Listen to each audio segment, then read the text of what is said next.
Okay, hi, Builder Bob, I'm back. All kinds of good information. It's kind of exciting, the stuff Bruce talked about and Stephanie.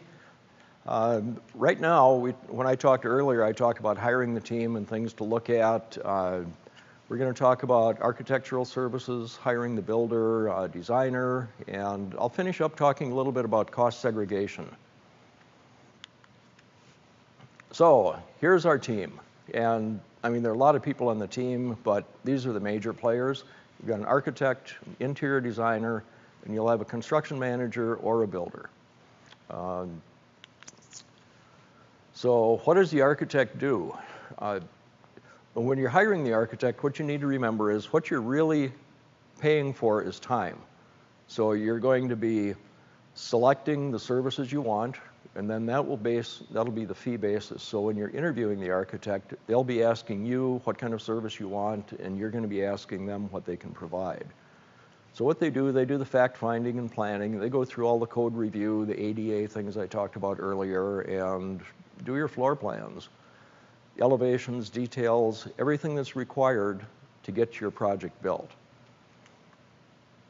They'll coordinate with the mechanical, electrical, plumbing engineers, the civil engineers, the structural engineers, and there'll be the landscape engineer, they could be the soil engineer, there could be just a surveyor. All these people have to be coordinated somehow, and typically the architect will do that for you. Sometimes your builder gets involved in that. They can assist with the budgeting, the pricing. As you're going along, you know, when you're in that first phase of planning, you do your floor plan, and you say, okay, this works out pretty well. And then you go to the second phase where you're raising the elevation up and everything, and you're going to add that big ceiling, this cathedral ceiling inside. And the architect says, you know, is that in your budget? And you say, well, what's it going to cost, do you think? And the architect is probably going to throw a number out, and then you get to choose whether or not that's in your budget. So that's the kind of feedback they'll give you. You say, I want an all brick exterior. And they said, can you afford it? They're supposed to be driving that pricing, the budgeting a little bit, and keeping you on track with it. They can also provide contract administration, which is approving pay requests. They can receive bids. They can prepare bid forms. They can do this type of thing for you. It's a service. They can coordinate the construction. They can be the ones that hold the job site meetings. They can interact with the contractor. They can prepare reports. And they can take care of the final inspections. And all of these things, depending on what you choose from this list, is what they'll base their fee on. So let's go out and find an architect to help you along. First thing you do, you have to get the name of an architect, and you need to get some references from people that have used this architect, and then you have to check them. If you're not going to check them, don't bother getting them. But if you're not going to check them, how do you know who you're going to hire? So you've got a reference. You're talking to the reference. Would you hire this person again? You know, it could be a real short conversation. They said, nah, you know, they didn't do anything for me. Or they said, yeah, they were great. Did they meet your expectations? Yes, they listened to me. They followed what I was after, and they gave me a wonderful plan. Everything works. Definitely hire them again. Timeliness, they said the plans would be done. They were done. They answered questions. They met the budget. The design budget came through, and their design, when the pricing was done, met. How was their fee? Any charges at the end that was kind of a surprise? You know, if they were, did you think the charges were fair? How were they during construction? Did they help? Did you hire them to work during construction? Did they work with the contractor well? Did they answer the contractor's questions? Were they timely in that? That goes back to the previous part about timeliness. And how are they for communicators? Did they return phone calls? Did they answer your questions? Were they clear with the answers they gave you? And how were they after completion? You know, were there any issues on the project that they needed to come back and help you with? Then go out and visit an office, you know, for the reference. If this is a person that had a dental office designed, And it wouldn't necessarily have to be a dental office. This could be another office with some complexities in it. You're after the architect right now, and the architect that these people knew may not have done a dental office for them. So, you've got the architect. You've got 2 or 3 architects. You're going to go out and interview them. So you ask the architect for references and check them. And it would be interesting, depending on the market area you're in, if the references the architect gives you are the references that you had been checking out. So, you know, it could have been a person that gave you wonderful references on the architect, and the architect had a hard time working with that person. So just, you know, if those cross, that's a good sign. So when you've got the architect, you just set up a meeting, and you know, you sit down and say, I want to build a new office, and it's going to be about 3,000 feet. It's going to have 5 operatories in it, and then you just stop and you listen. And you wait for the architect to start talking. What you should be hearing from the architect is, gee, do you have, is this, you know, do you have your land yet? What style are you thinking about? And questions like that that will, you know, where they're trying to get inside your head. If the architect starts talking about all the awards they've won and all these wonderful projects they've done, then this project will generally be about that architect, and it probably won't be about your office. So you want to make sure that you're getting somebody that's going to be your team player. The vision, you know, Lou and Jackie early on talked about vision. I suggested you get your vision clear. You want to be sure that this architect is going to respect that vision. If you come in and say you want a contemporary building and the architect tries to steer you over to something else, you're probably at the wrong place. You want to know if your project is going to fit into their schedule. You know, what's your workload? How long will it take? You know, I'm on kind of a tight time frame. You need to tell the architect what your time frame is, and then you say, is this going to fit? If not, kind of the end of the interview. You want to ask them about their last dental office. You know, if they've done one, how big was it? Where was it? Can we go look at it? And then ask about their dental equipment knowledge. You know, do they know the difference between a CEREC and an X-ray? Are you going to have to be hand feeding them this information for the sizing of rooms and things like that? And this, you know, it also goes back when I was talking earlier about getting your equipment down. So the person you hire to do your planning knows what they're going to be planning around. How do you integrate technology? Do you have a technology person you work with? Are you going to have to take care of this yourself? You know, you go out and integrate the technology, and right now you're probably aware of all of the different technology things that are coming into play. And also, where is it going to be in the future? You know, how do you future-proof this? You know, if they say, well, we don't do much with technology, and you go out and hire a technology person, and they do all the cabling, they show all of their stuff, but if you've got your X-ray that feeds over to a CPU in a cabinet adjacent to that, assuming you're digital, has somebody thought to put the outlet to plug the CPU into under that cabinet? This is integrating technology. How does it all fit together? How do you make sure you've got everything where you need it to be? How do you handle interior design? You know, Stephanie talked a lot about the interior design. The architect may say, oh, I've got this great person I work with, and they've done a bunch of homes and things like that. If you go back to Stephanie's comments, you'll know that a residential interior designer is not what you want. You want somebody, as she talked, that's, you know, familiar with the commercial products and things like that. So if they have it on staff, if they have a designer on staff that has the commercial experience, that's a nice fit. That's a good team.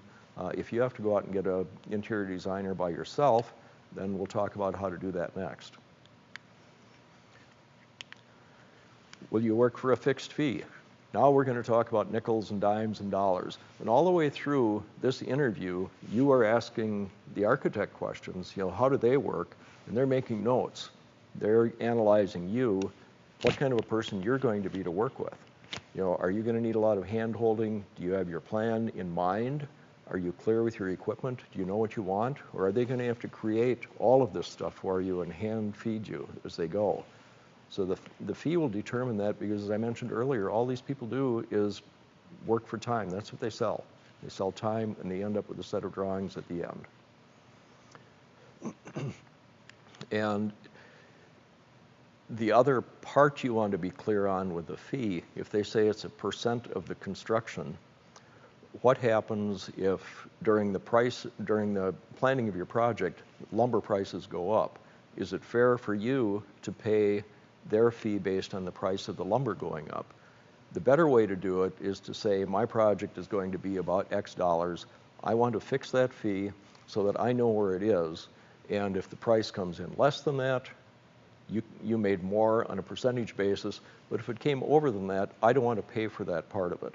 And if you have an architect that's experienced in dental design, they'll be able to peg a fee for you. They know about how much work goes into it, and after they've finished interviewing you, they've got a pretty good checklist. They know what you expect, what you want. They should be able to fix a fee for you. And when you get their contract, be sure you read all the fine print in there, because there are a lot of areas in this contract that they can come back and nickel and dime you if they want to. If you become a difficult client, they can come back and nick you all the way through. And that's why one of the questions I had before for the reference is, was the fee fair? Were there any added changes? And if so, were they fair? So just be real clear on this part. How will you address the budget issues? You know, if you have a fixed fee for the design, the budget issues should be resolved within that fee, because if you've been clear with your budget, and if they over-design and you're 10 or 15 or 20% over your budget, then the architect is the one that needs to pull that project back in line, make the changes, and get the plans to the point where you can afford to build it. If you're on a percentage basis, the architect, you know, he's 20% over, his fee just went up 20%. That isn't fair. And are they going to charge you for a redesign on that basis? You know, all the things in the contract. And these are all questions you have to ask before you sign this contract. And the one that is always kind of fun to ask all these people is, tell me about a problem project. How'd you solve it? I mean, they may have had one that was way over budget and they were happy with it, they got it all taken care of. It could have been a technical problem. Just, you know, kind of feel them out a little bit like that. If they say, I've never had a problem, then you may want to back up a little bit. So, interior designer. Stephanie gave you a lot of good criteria, a lot of qualifications and things you should look for in an interior designer, their commercial knowledge and things like that. So again, the same thing with the architect. Get the references and check them. Would you hire the designer? Were your expectations met? I'm repeating this because it's important that you go through all of these things, because your expectations, if you're not clear with them, then how do you know that they're going to be met? You don't want to tell somebody, oh, whatever, just design something for me, because then you don't know what you're going to get. It's kind of like letting somebody say, I'll come up with something. Those are killer words, because you never know what you're going to get. Timeliness, plans, questions, the same thing. How was the budget? I mean, was it over-designed? Did they pick out all kinds of things and create a Taj Mahal when you didn't have that kind of a budget? How was their fee? Other charges? How were they during construction? How was the follow-up after completion? You know, if you had any issues with any of the selections or anything, any of the product problems, then go out and visit an office and just see how congruent it was. How did things flow? You know, the things Stephanie talked about, the photos you saw in the presentation. Is this the kind of a feel you would like? Okay, you've got your interior designer. You're going to talk to the designer, get the references again, you know, check them, say, I want to build a new office. And again, you should get the same kind of questions back from the interior designer that you got from the architect. They should ask you, what are your feels? What colors do you like? What are your thoughts? Are you going to be contemporary? Whatever. If they start talking about the awards they won and all these kinds of things they've done, drive on. Do you have time to do this? I understand that interior design takes a lot of time. I need to know that my project will fit into your schedule so that my architect, if you're outside the architect's office, if your timeline will dovetail with the architect so the plans can be complete. If not, again, drive on. Will you accept my input? You know, I've got a vision. I know what this office is going to look like within reason. I want to be sure that you will take my ideas and incorporate them. Do you know architect so-and-so? Maybe you've picked out an architect already or one that you're leaning towards. Ask this person if they've worked with them. They might say, yeah, if you don't get a real warm response, it's probably not going to be a very good working relationship with the architect. Because the architect, the interior designer have to work together. And, tell me about your last dental office. This goes back to the qualifications that Stephanie mentioned. The commercial design experience, the product knowledge in a commercial installation, things like that. Again, will you work for a fixed fee? If you're clear with your vision, they should be able to peg the amount of time it will take to put your office together. How will they address budget issues? If they've made a bunch of selections that come in way over your budget, will they go back and reselect? Or if you've been clear with what you intend, what you want in your office, and you've kind of given them a range to work in, and they come back with something that's off the wall, will they go back and reselect it for you? Will they help with purchasing? A lot of times interior designers will select furniture and the carpeting, things like that, and sometimes they have a source for buying, and it's just a fair question. It's not a deal breaker if they can't, and they do everything else well, it really doesn't matter, but it's always nice to have the person that selects it be able to provide it. It offers continuity. And again, problem project, how did you solve it? The carpet came and the pattern was wiggling all over the place. Did they get up, stand with the manufacturer and say, we need to get this resolved? Just a nice question. Okay, the construction manager or the builder, I've talked about in the last presentation, hire them early. Get them on the team. They can be a wealth of knowledge. And there are different kinds of builders, different kinds of contracts. I want to go through those briefly just so you understand the difference of it. The first one is design build. This is typically where the builder has an architect on staff possibly, or they have an architect with a long working relationship. They do a lot of things like, the office parks, the office warehouse kind of a thing, some of the Newtown shopping things. They're really good at that. And there are some in the dental field that have done some, but the only issue you have with a design build contractor is the designer and the builder are the same. They're the same company, they can be. So who's watching whom in that case? Who's watching after your interest? That's what you have to be careful of. Competitive bid, oh boy. I mentioned before that I was a general contractor and we did a lot of competitive bidding. And if you're going to go through the competitive bid scenario, you won't have anybody on your team until the plans are totally complete and you're going to be doing all of this research yourself, like the site investigation and some of the infrastructure I talked about earlier. Is this space going to be okay? Can I take that wall out? Things like that.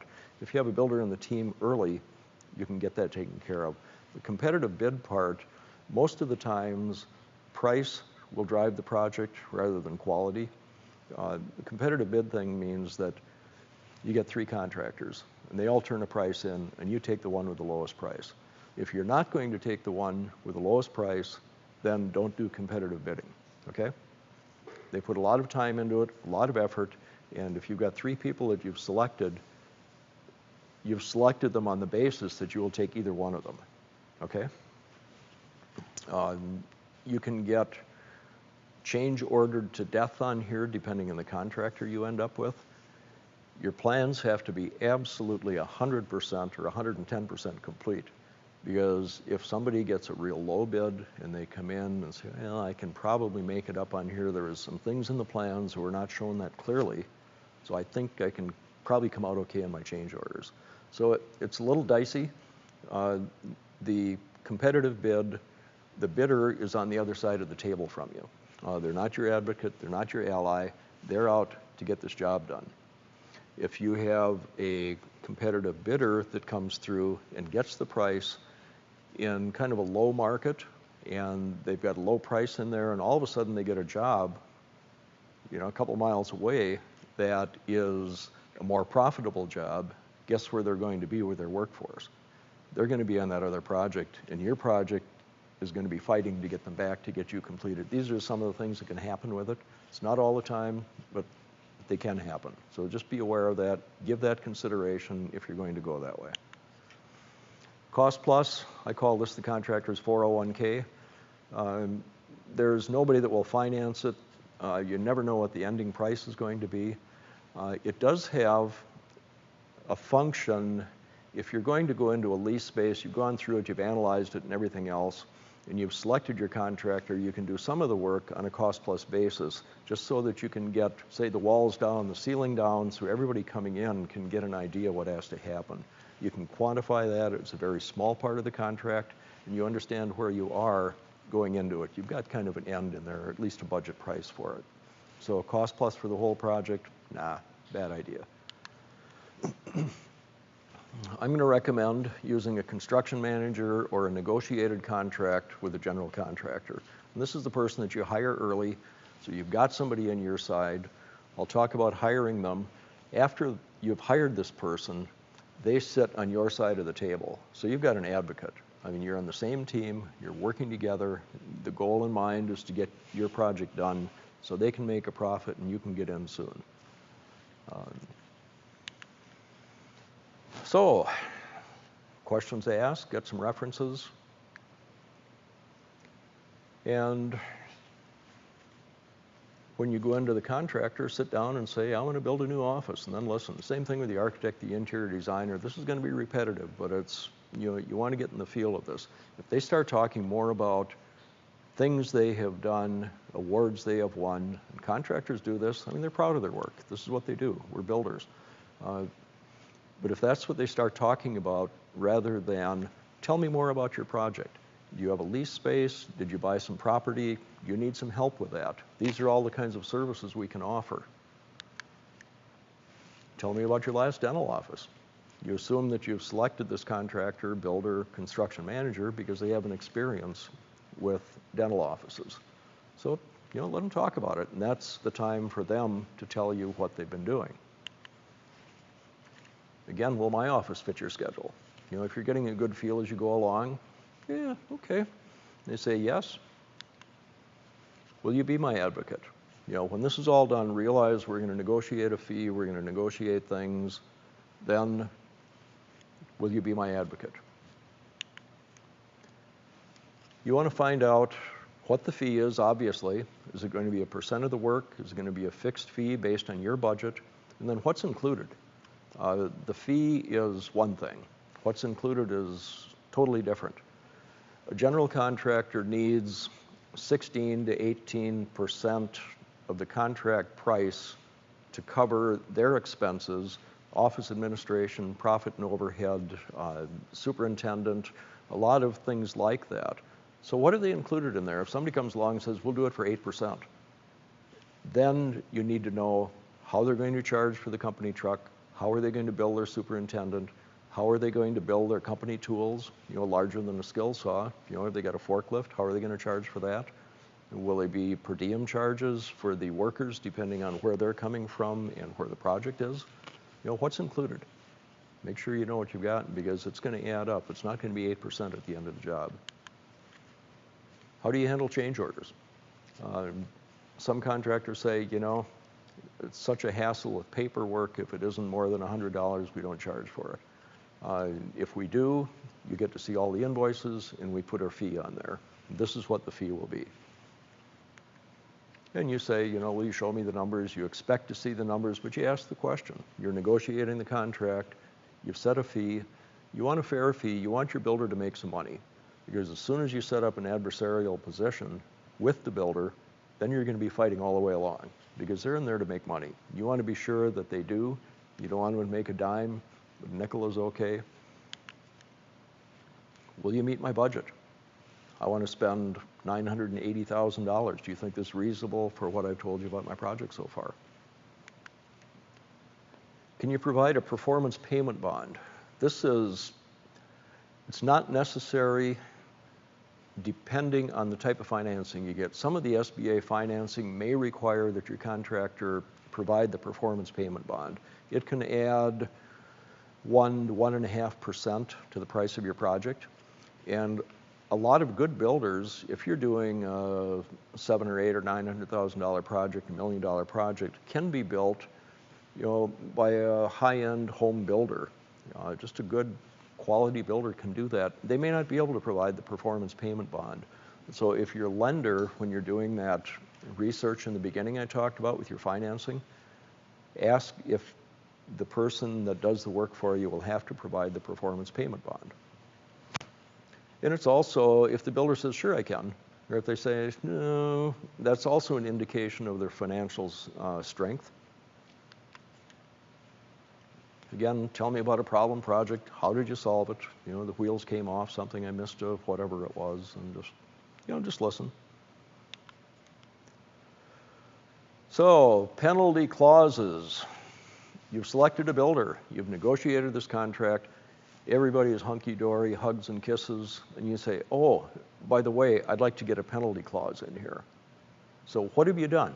All of a sudden, you have shown the builder that you just hired, that you said you really liked, that you don't trust them to get the job done. All of a sudden, you've created that adversarial relationship. The builder has gone around to the other side of the table. The problem with the penalty clause, it's difficult to enforce. Usually, it'll be so many dollars a day for missing the completion date, okay? So somebody has to monitor that. What determines a day that doesn't count? Did the project get rained out? Is it weather? How about if a delivery didn't come on time? What if it only rains half a day? I mean, it's a real rat's nest. If you are going to do a penalty clause or considering it, you need to talk clearly with your builder in the beginning saying, this is my drop dead date to get into this space. I have no more time. I have to be there. My lease is up. Can you meet that deadline? And then, you just make it real clear. And the builder says, yeah, we can do that. That's reasonable. Or if they start waffling a little bit, a penalty clause isn't going to help that. If you absolutely have to have a penalty clause, then put a bonus clause in for early completion. And this is done quite a bit, and it shows the builder that, this really isn't a penalty clause I have to be in. If you can get it done sooner, I'm willing to pay you for that. But if you can't, I need to be compensated because I will have to find someplace else to practice or move out for a while or maybe shut my business down. So, scheduling. Okay, I talked earlier a little bit about cost segregation. What it is and where it came from, back in the 80s, there was a thing called component depreciation where you could take different parts of the building and you could put them in different depreciation categories. Well, during the savings and loan debacle, people were abusing that and they were putting all kinds of things into the improper categories. So the IRS said, we've had enough of this. We're just going back. A commercial building, 39 years, period. That's all you get. The Hospital Corp of America in 1997 took the tax commissioner, and said, this isn't fair. We have infrastructure that is outdated in 5 years. We put in a piece of equipment, and we have to run wiring to it, we have to run plumbing to it, we have all these things we have to do to support this piece of equipment. It's not fair that that infrastructure has to be depreciated over 39 years. The tax court agreed. So they came up with different depreciation schedules, and the cost segregation study separates the real property from tangible personal property costs. Real property, bricks, mortars, roof, foundation, things like that. Tangible personal property, if you look at the tax code, which is, it's a giant book, there are things in there like carpeting and wall covering, circuiting for x-rays, different things like that. I mean, it's a whole different topic. I just want to make you aware of it now and not get too deeply into it. But what you do with those costs then, they're allocated to the appropriate asset group. That study is given to your accountant, and the accountant will go ahead and use it to prepare your tax return. You can use it to establish practice values if you're adding a partner, saying, I've got all this personal property in here, and if you're going to buy in I'm going to keep the building, but I'll sell this personal property as part of the practice. So there are different things you can use it for. You can also use it to dispute property tax values. It's been used that way on occasion. You say, this is not real property, depending on where you live, what your property taxes are based on. Personal property is usually set aside, and they deal with the real property. So it's a tool for that too. Personal property items, furniture, fixtures, and equipment is what they're called.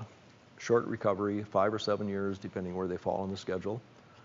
They're eligible for accelerated depreciation, and real property is restricted to 39 years. An example, this is a result of a $750,000 study. The first 5-year annual depreciation with cost segregation, you can see the numbers, $61,572 per year. If the same building was run through the schedule without cost segregation, $23,000 a year. So the tax laws are changing all the time. If you've had some good years, you do a new building, the net operating loss, you may be able to go back and recover some taxes you paid. You may be able to slow down your estimated tax payments as you move ahead with the project based on the cost segregation study. So what you need to do, as always, check with your tax professional. This is a disclaimer that has to be put out there. Conclusions of cost segregation study cannot be relied upon to avoid IRS penalties. Check with your tax pro, see if it'll benefit your project. And these are changing all the time. Tax laws are changing. The government is running through them all the time, and it's a very complex code. So make sure that if you're going to do this, you check the provisions of the current code and make sure that any of the rule changes you used to have are good. Okay, that completes my presentation. I hope the information we've given you has been productive, and you'll do a lot of thinking and not plow into your project without doing the proper planning. Go back and look at the comments I've made about choosing a contractor, what to do before you buy land, things to look at before you lease the space, and as it's been said before, however you do it, make it simple, enjoy the process.